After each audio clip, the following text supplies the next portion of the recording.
Итак, время 13 секунд, 13,8. Итак, Toyota MR2 с гигантским полотенцесушителем на задней части кузова, но на очень правильных дисках OZ ультралигера едет против старого доброго Chevrolet Camaro.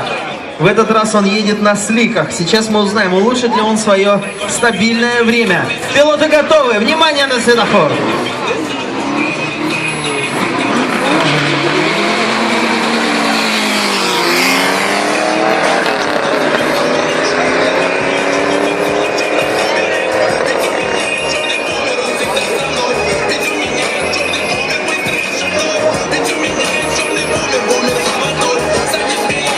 Ну что же, быстрее оказался Chevrolet Camaro, время 16,3, 16,1 у МРки, но стартовал он гораздо дольше.